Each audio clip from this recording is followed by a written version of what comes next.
Just having some internet difficulties. Sorry about that, everyone. I will get the music back up soon. In the meantime, I'll go ahead and put the next Puzzle Racer link in the chat. Everything was like freezing, so I'll just had to X out and I'll restart.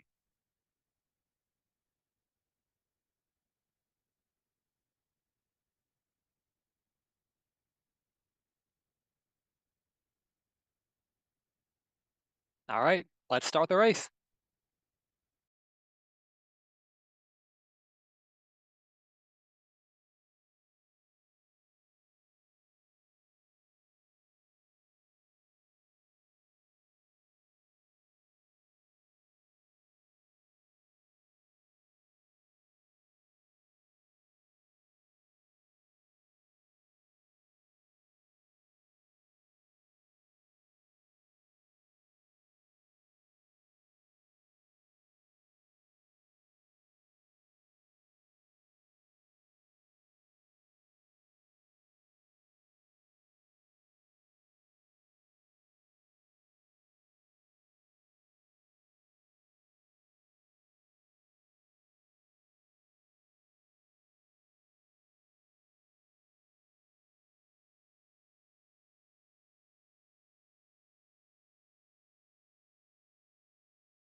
How about that, Jeremy with a very familiar number. Stop me if you've heard this before. Jeremy with 57 points again.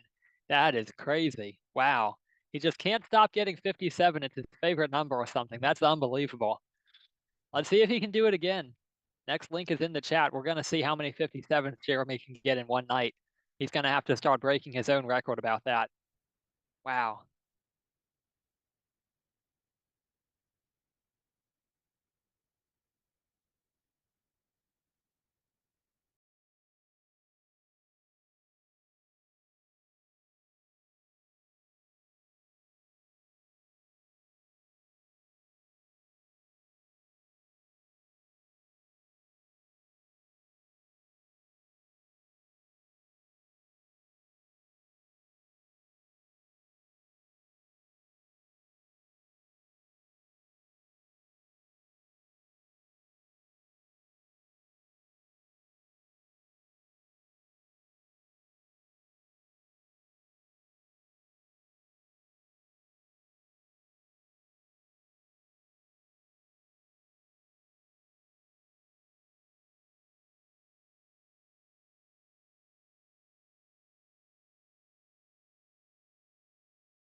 I don't know how he keeps doing this.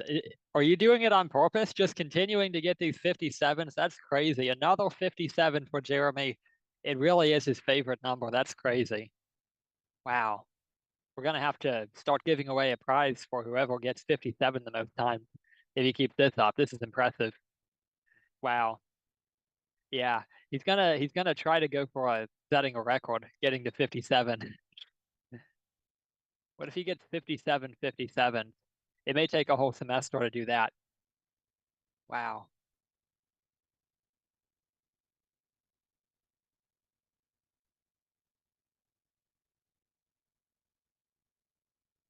Here we go.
Wow, how about that? Jeremy with 58, one away from getting 57 again. If he had just solved one less puzzle, it's not very often that you wish that you had solved one less puzzle, but there it is. Wow, nicely done on the continued victories and the continued 57/58 to Jeremy. That is absolutely crazy.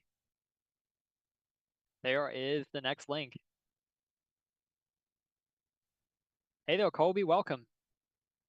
Glad you could join us.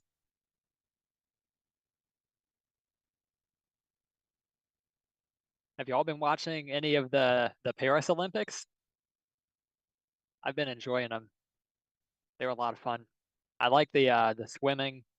Excited for track and field too, but that hasn't started yet. I haven't seen any of that. I assume it hasn't started. I like water polo too. That's a pretty fun sport. USA's doing well. Ah, cool. Yeah, they're a lot of fun.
Wow, a tie, 51 each for myself and Jeremy.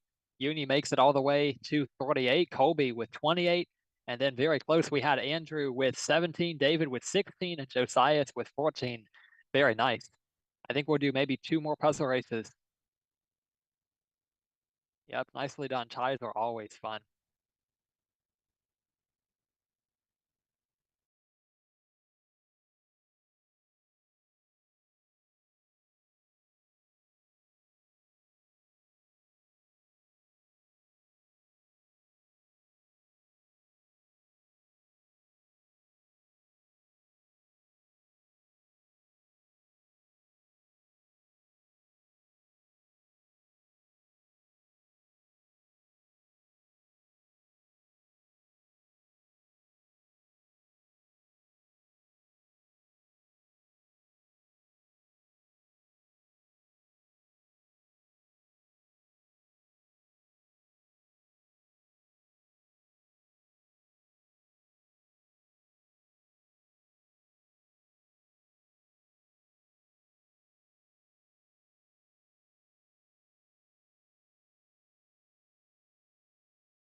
Wow, another close race. You said 57 was next. I kind of almost did it. 47 in that one. This will be the last race of the night. Yeah, GG. Final race. Let me know if anybody got a high score at any point in tonight's puzzle races. This will be the last chance. Otherwise, Jeremy is gonna take the victory. Yeah, 47 equals 57. That's all math. We'll be happy to use that math. Unfortunately, no. That'd be nice if it did, though.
Nice job to Jeremy on another victory, 51 points. That kind of looks a little bit like a 57, where we're just going to be looking at every number and trying to find a way that it looks kind of like a 57.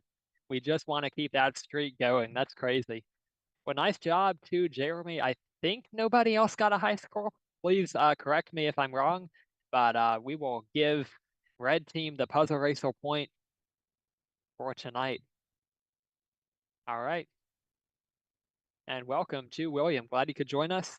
We will now move into the announcements. Quick announcements tonight. We're really going to try to give a lot of time for the Olympics in honor of the Paris Olympics. In case you missed it, for the last 2 weeks of this camp, we're going to be doing our own chess Olympics on Tuesdays and Thursdays. For the next 2 weeks, we're going to play 2 variant arenas each night. Each will last about 35 minutes. This means we're going to play each of Lichess's 8 variants over our last 4 meetings on Tuesdays and Thursdays. Section A will consist of Ishan, Jeremy, Joseph, Mikey, William, and Yuni. And Section B will have Andrew, Colby, David, Eli, Ellie, and Josias. You're going to be competing against everyone in the entire camp, all in one arena, but you're going to earn team battle points based on where you rank compared to the others in your section. So first place earns 8 points for the team, second place earns 5 points, and third place earns 3 points. And we're giving those out for both sections. Now, I'm going to also be keeping track of how many medals each person wins. You win a medal by finishing in the top 3 among players from your section in a variant arena. A gold medal is going to be worth 3 points, silver is worth 2, and bronze worth 1. The player in each section with the most medal points at the end of the Chess Olympics will be named the Olympic champion and will win a $10 gift card. Now, here's the schedule. We're going to be playing Chess 960 first, and then after that, we'll be playing Atomic tonight. Now, if you want to take a look at the scoreboard that I have here, I've updated it to include an Olympic leaderboard, which you're about to see in these announcements as well. I'll put the link into the Zoom chat if anyone wants to be able to access my scoreboard, which I do update pretty regularly. So the Chess Olympics started this Tuesday. Let's see what happened in King of the Hill. The gold medal winner was Jeremy for Section A. William took the silver medal, and Yuni took the bronze medal. As for Section B, Colby took gold, David took silver, and Ellie and Andrew both tied for the bronze medal. Now let's take a look at anti-chess. You're going to notice that only the heading at the top changed. Everything else stayed the same. It's pretty crazy. I'm just going to click back and forth between these two so that you can see. This is not a mistake. The same exact people got the same exact medals in King of the Hill and anti-chess. We had the same results. That's pretty unbelievable. But there you go. That's what happened last night. Same people taking the medals. And now here is the scorecard here. You can see Jeremy with 2 gold medals, William with 2 silver medals, Yuni with 2 bronze medals. Pay extra attention to the medal points. The person with the most points will be the champion at the end of the Olympics. So take a close look at that. You want to be on top with the most points in your section. You're competing primarily against those players in your section. Section B, Colby's in the lead. He has 6 points, David with 4 points, Andrew and Ellie with 2 points each. And we are only 1/4 of the way through the Olympics. So even if you did not get on the board last night, there is still a lot of time. Now, blue team is in the lead after adding the points from Tuesday's Olympics competition. Blue team is in the lead with 298.7 points for July, while red team has 243.2 points. Our meetings in August, which today is the 4th day of August, but they're all going to count for points in the month of July, even though it's August. And when you add in our makeup meeting that we're going to have next Monday, August the 5th, same time as usual, that means we have 4 meetings, counting this one as well, still to go, that will count for the month of July. We're changing the prize schedule. We're going to be giving away a $10 prize on both Tuesdays and Thursdays instead of a $20 prize one day a week. That way we'll have more people with the chance to win something. And tonight is prize night. Every night is prize. I should say every Tuesday and every Thursday from here on out will be prize night. Now, tonight's prize is a choice between the chess book, How to Beat Your Dad at Chess, which is a book that I received myself recently this past year, and a $10 Amazon gift card. Now, this book is a pretty cool one. It takes a clever approach to teaching people how to beat stronger opponents. It teaches a variety of mating patterns and tells you to attack the enemy king to maximize your chance at getting a win in spite of your opponent's strength. So it helps you to get good at the attacking style of chess, and it's going to help you to, especially in your games against stronger opponents. So that's the choice that you'll have. Now let's take a look at how you can win tonight's prize. In tonight's Atomic Arena, that's the one we'll be giving out a prize in. That's the second arena we'll be doing tonight. The first player to checkmate or explode the enemy king using a rook wins the prize. Now, this is actually quite difficult because in Atomic, games can end very quickly before the rooks can get activated. So as usual, if your opponent resigns and if you are close to mating with a rook, just tell me and I might count it. And if nobody mates with a rook, which I feel like could happen, it might be pretty tough to get the rooks in. You know, the games would need to last a decently long time. If nobody manages to mate with a rook, the winner of the Atomic Arena will win the prize. So there you go. There's the announcements. And now let's move right into the lesson for tonight. Take a look at the study. I'll put the link in the Zoom chat. We have one game to take a look at tonight. Red team in a tough position, but we still have some time. Blue team has definitely had a strong month of July. One thing to keep in mind, though, there's no prize for this, but it's kind of interesting. Red team won the month of June, and blue team, if they win the month of July, I may end up kind of keeping an eye on the total number of points scored by both teams throughout the entire camp. I'll probably calculate that, and if I remember, I'll put that in the announcements. And then, you know, you can compete to like see which team is the ultimate champion of the whole camp. So that'll be kind of interesting, I think. So keep in mind, even if red team is way behind for the month, they could still try to win because they had a good lead in the month of June. So they could try to be the camp champions, if you will. Again, no special prize for that, but just something to be happy about if you end up. Yeah, I'd love to have Zach join, definitely. He is absolutely welcome. I put him on the red team. Let Zach know he's welcome to come. I just hope Lichess will keep his account on there. But yeah, he's definitely welcome to come and join us. We'd love to have Zach. All right, so in this position right here, black to move. It's a puzzle right from the start. What should black play here? Black moves first in this position. Put the move in the chat if you have any ideas. This is an endgame. Yep, rook to b8 is a good suggestion. There are two pawns that black can attack that are undefended at the moment, but rook to b8 is the right move. Good job to Jeremy, to William, to Uni. Absolutely, rook to b8 is the right move. If he had played rook to e8, this attacks a pawn, but it doesn't attack a weak pawn. This is the difference. White is quite willing to advance the pawn to e3, where it's going to be supported as part of a pawn chain. Notice the difference here, rook to b8. We're attacking an isolated pawn, which cannot be defended by another pawn. So white has to either give up this pawn or consign his rook to passive defense of this pawn.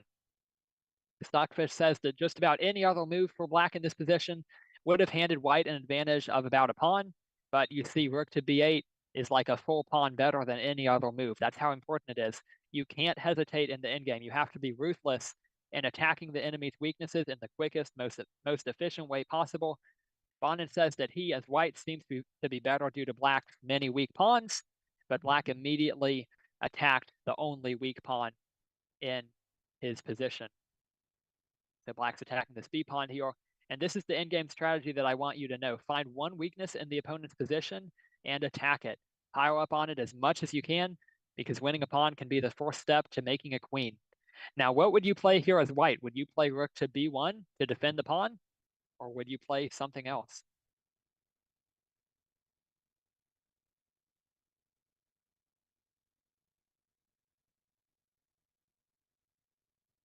White can defend the pawn. White has some other options too.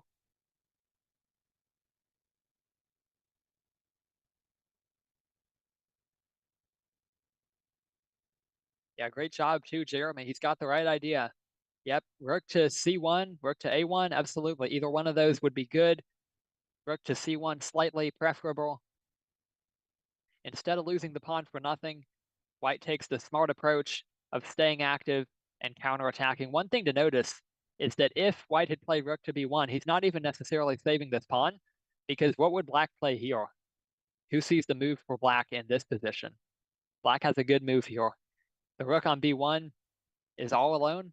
And so that means the pawn is pinned to the rook. Good job to Jeremy. Nice job to Andrew putting that idea in the chat. Absolutely. Uni, Andrew, well done. Yep, a5, that's the move. We attack the pawn. He would never want to take because he'd lose his rook. No, not rook b2, my bad. Different move. Slightly better move. Rook takes b1, that's the one. Yeah, a5 is a good move. So rook to b1 doesn't necessarily even keep the pawn. And even if it did, you don't want your rook to have to stay on defense duty forever. So instead we see rook to c1 that Bonin plays. It's a great move. And now kind of just trading pawns here. Black chooses to take. And white had some weaknesses to go after. White was the one who seemed to want to play for a win. Stockfish very slightly preferred white in this position as well. We see king to f1 here. Bonin points out that e3 would be met with d4, which would probably lead to a draw. To play for a win, white needs to keep as many pawns on the board as possible. So that's why that's not very good. Rook to e6 comes in here. Good job, David. That's right.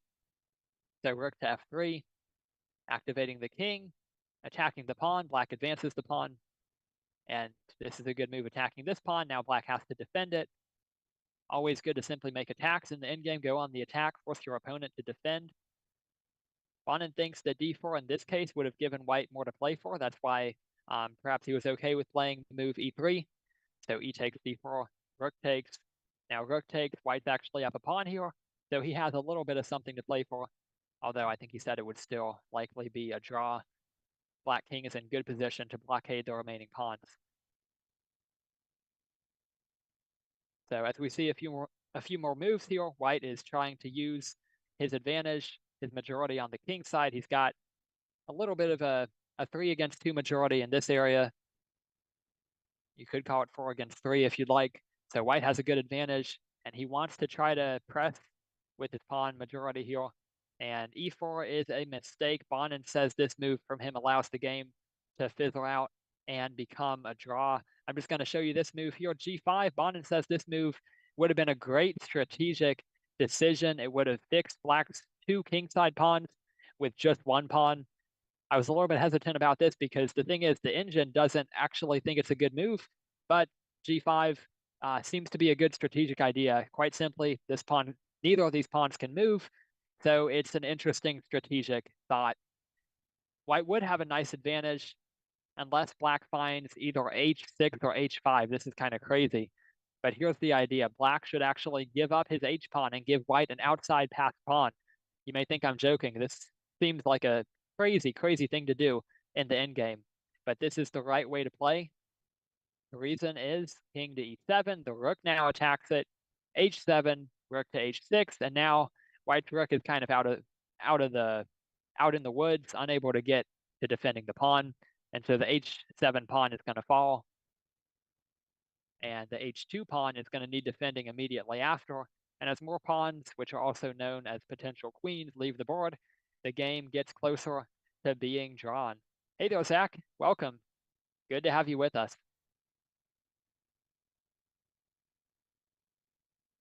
So we see black taking the pawn. The rook moves over. And white gets the pawn here. Black puts the rook behind the pawn, so white has to be careful here. He's absolutely has to blockade the pawn with his king. King to e2. And now look at this move, rook to e4, attacking both of these pawns. And remember this equation, a rook that is somewhat out of play plus weak pawns, that's going to equal a problem in the endgame. Defending both pawns is not possible. If king to f3, you may be wondering, then what happens? The black e-pawn runs to promotion. Since the black rook is behind the e-pawn, keeping the blockade is crucial, so the king had to stay there. There's no way to save both of these pawns. So black simply wins the pawn here. So this is a good example of good in-game play here from black. He attacks the pawn from behind. White defends.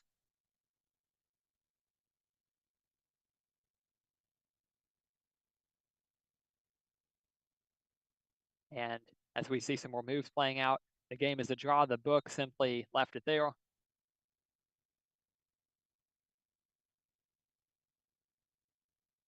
Zach is upside down. That's right. Just reading the chat there. That's funny. So the game was a draw here. If we see rook takes g6 check, all the pawns could just leave the board. So this would be a simple draw. So there you go. It's an example of an in-game draw. I want you to remember this from tonight's lesson. Just find one weakness of your opponent's and attack it as quickly and relentlessly as you can. Keep piling on the pressure. You don't want to wait around. Offense beats defense in chess endgames. If you go on the attack, if their pieces have to defend, you're likely to get the result you want. Again, Black did that with the very first move, rook to b8, attacking the isolated pawn. He didn't waste any time, and instead of defending, White went on the offensive. So this is a good example of how you should be playing. Look for those offensive moves, eventually getting the kings into the game. This is how you want to play the endgame. So there you go. Let's go ahead and move into the Chess Olympics. I'm going to get the first link into the Zoom chat. We're going to have a lot of time for this.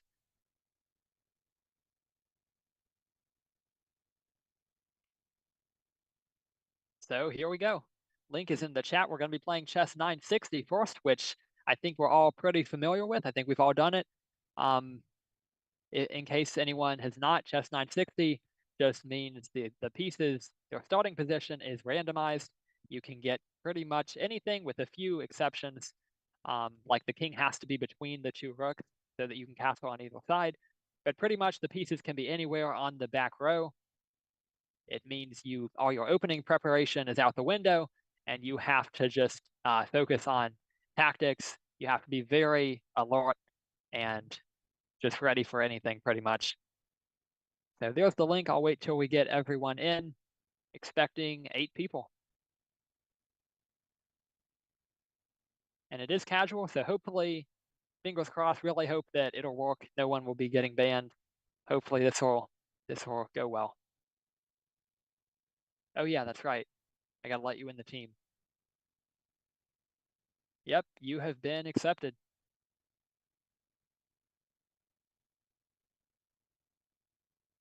Pawns are mixed up too. That's funny. I guess you could never tell. I can imagine like if you're playing 960 with actual chess pieces, before you like when you set up the board, you have to like shuffle the pawns around and just mix them all up. That'd be funny. You can never really know. All right, we've got everyone in. I'm going to go ahead and move this time up. We'll be starting very soon. Good luck and have fun to everyone. 10 seconds until we start. Day 2 of the Chess Olympics is underway. Let's see who plays in the fourth round of matches. Who's going to get the gold medal tonight? Colby and Jeremy swept the gold medals last night. On board number 1, we have Zach with the white pieces taking on Jeremy with the black pieces. I should point out 5-minute games, so blitz time controls games are a little bit quicker than we're used to, and Berserk is on. So if you really want, you can cut your time in half to get that extra point. On board number 2, we have Uni with the white pieces taking on William with the black pieces. On board 3, it's Andrew with the white pieces taking on David with the black pieces. And on board 4, it is Eli with the white pieces taking on Colby with the black pieces.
So Zach is in the lead with 2 wins already. He's the only person to have 2 wins on the board.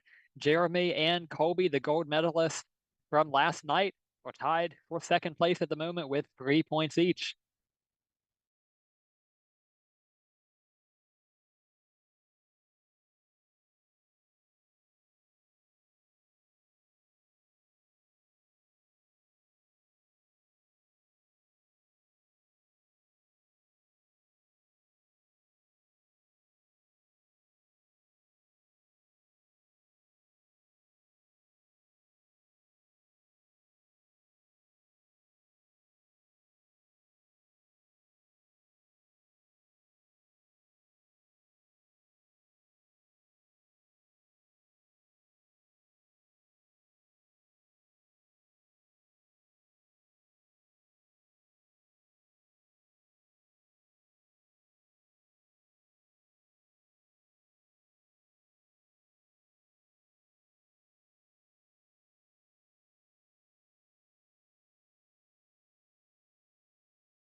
Well, we have a tie at the moment for the gold medal in Section A with just over 25 minutes to play.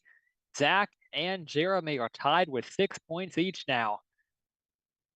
Meanwhile, for the gold medal in Section B, we also have a tie, a three-way tie on 3 points each between Andrew, David, and Colby. How about that?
We have just over 10 minutes to go in this arena. Jeremy has a nice lead right now. He has 12 points. He is in good shape to take the gold medal at the moment, although Zach is not too far behind. Zach has 8 points. William has 6 points. Meanwhile, for Section B, we have Colby in the lead with 6 points, trailed closely by Andrew and David with 5 points each.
2 minutes left to go, and Jeremy has a big lead for the gold medal, but for the silver, we have a tie between Zach and William. Will one of them win a game in the next 2 minutes? They have to get their points in the next 2 minutes. Will one of them pull ahead of the other? They're both in a game right now. We'll see if either of them can pull ahead. If not, they would end up sharing the silver medal. Meanwhile, in section B, it is Andrew who is in the lead with 7 points. But will he be caught at the end here? We have Colby with 6 points, and we have David with 5 points in good position to win a medal in section B. Let's see what happens.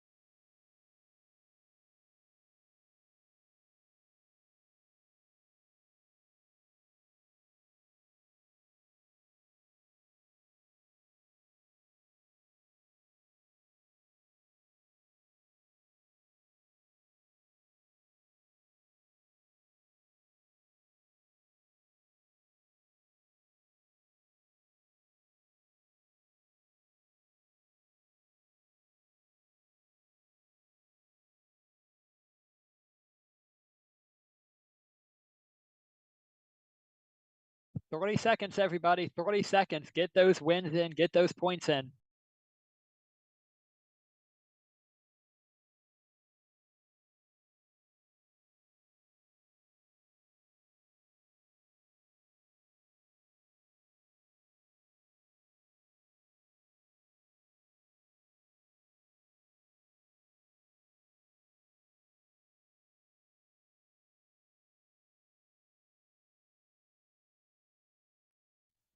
And that is it. I see triple zeros on the clock. Congratulations to Jeremy on a dominant performance, 21 points. And he takes the gold medal, his third gold medal. Zach and William share the silver medal. Wow, how about that? And that means Uni will take the bronze medal with a nice score of 7 points in fourth place overall. And we have in section B, Andrew taking first place. He gets the gold medal. Colby takes silver with 6 points, and David takes bronze with 5 points. So I'm going to put those results in the document. And meanwhile, it's time to head over to the next tournament. Once everyone is finished with their games, they no longer count for the arena and they're not rated. So unless you want to finish them out, it doesn't matter too much what happens in the games at this point. I'll put the link in the chat for the next tournament. We're going to be playing Atomic, and I'm going to explain that because that may be one that people have not played. I'm not that familiar with it myself. I'm not that good at it. Jeremy knows what I'm talking about. He beat me in 3 moves earlier today. So yeah, I'm not that good at it. But Atomic, that is basically if you capture anything, you make like an explosion that gets rid of every piece that is next to the square that you captured on. And you win by exploding the opponent's king. So basically any capture near your king would, on a square that is like next to your king, either adjacent or diagonally, it would explode your king, and that would be checkmate. So you'll kind of see once you start playing it. Jeremy, help me out if I'm missing anything. Anyone who knows how Atomic is played, any other rules that I'm missing out on. Basically, you want to protect your king. Don't let the opponent get pieces close to it. The strategy is largely just try to like capture anything, and all the pieces go away. So like if you take a pawn that's next to the opponent's queen, they would lose their queen, for example. So all the pieces touching the square of the capture go away. They all get exploded, I guess. So that's Atomic. It's a crazy variant. We're going to be playing 3-minute games, and let's see who takes the medals in this one.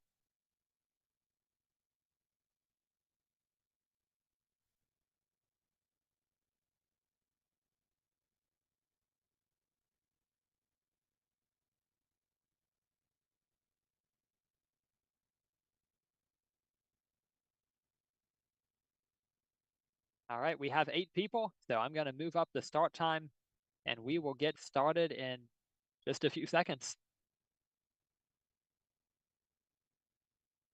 And I'll remind everyone, the prize is on the line in tonight's Atomic Arena. The first to checkmate / explode the enemy king using a rook wins the prize. The first person to do it, first come, first served, first person to explode the enemy king using a rook wins the prize. It might be tough because sometimes games can be ended pretty quickly. But there you go. First person to win using a rook gets the prize. Jeremy already has 2 points. Like 30 seconds into the arena. Wow. I think everyone's going to learn pretty quickly. It may be tough. It's definitely a tough variant to play.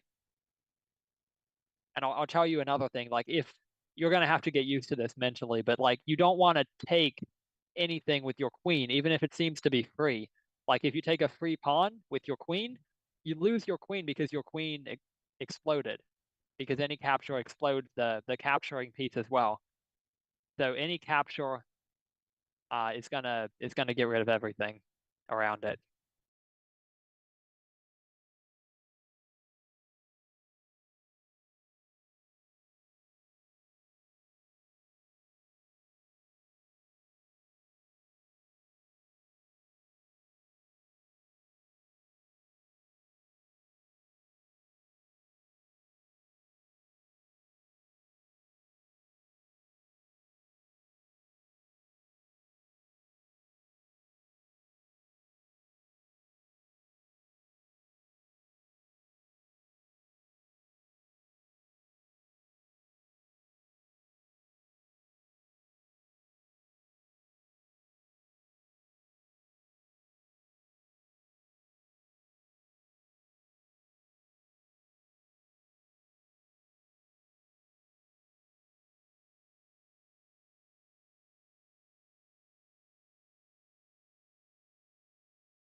Wow, did I just see what I think I saw?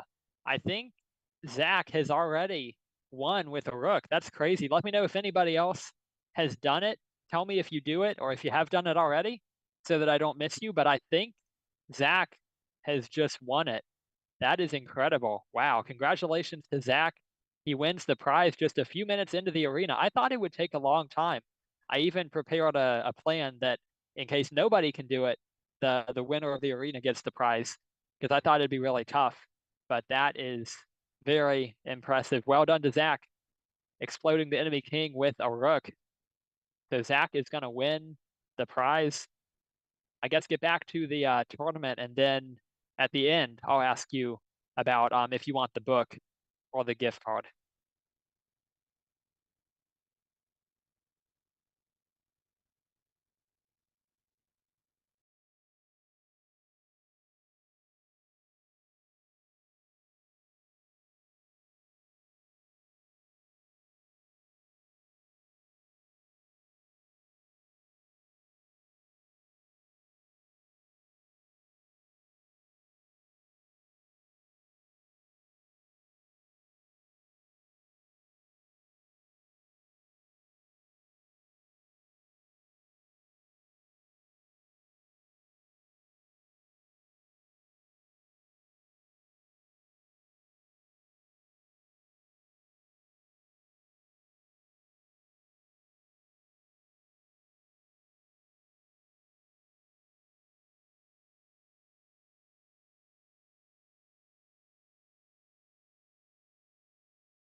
Wow, what a start to the arena. David made a lightning fast start. He was he was in the lead, I think, or at the top with 5 points, at or near the top, I should say.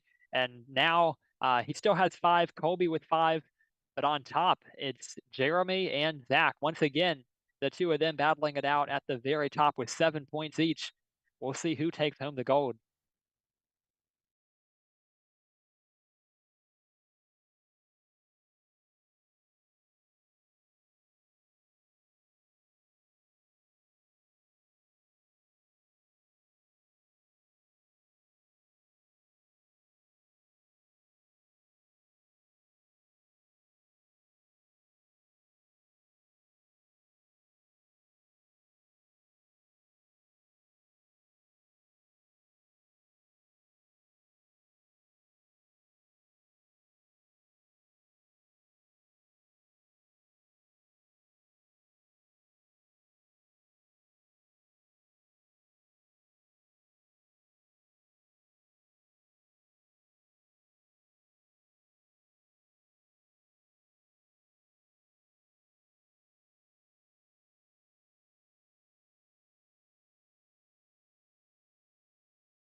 That was the craziest finish there between Jeremy and David. The Kings were touching. And I mean, it's no surprise someone ran out of time because it'd be hard to make moves when the Kings were touching. Hard to find legal moves, hard to understand what's going on. That was a crazy finish there. Jeremy is looking pretty scary in this one here. He's in the lead with 13 points, almost a perfect tournament for him. He's done really well. Zach in second place with 10 points and a battle between Colby and David in Section B, tied for the gold medal spot right now with 7 points each. Meanwhile, Uni right now in bronze medal position in Section A with 6 points. Make that 8 points. She just won a game, catching up to Zach in the silver medal spot right now. And we still have over 25 minutes to go.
Nice job to Andrew on a big win there.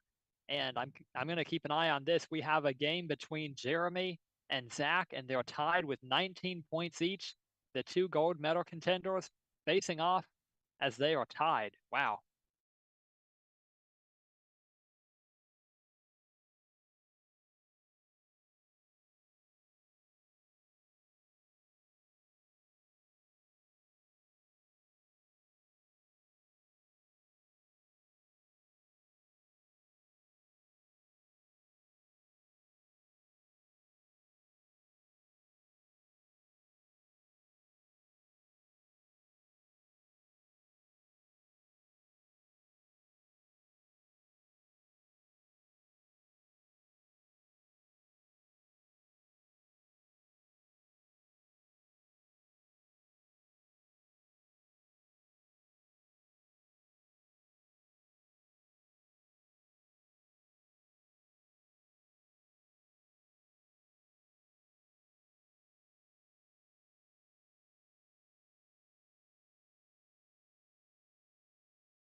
That was just a crazy king dance there on that game between Jeremy and Colby.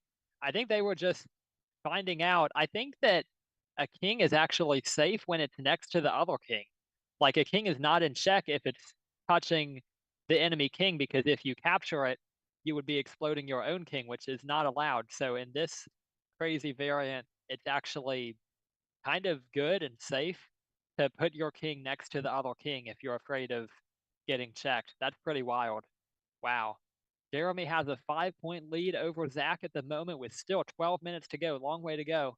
As you know, these games can end pretty quickly, so a lot can still change. Meanwhile, Uni is nicely put in the bronze medal spot at the moment. William, 8 points behind with 12 points. Again, plenty of time for that to change. Meanwhile, in Section B, it is a tie between David and Colby for the gold medal at the moment, 15 points each. Andrew has 8 points. Eli has 7 points. We've got some close competition here.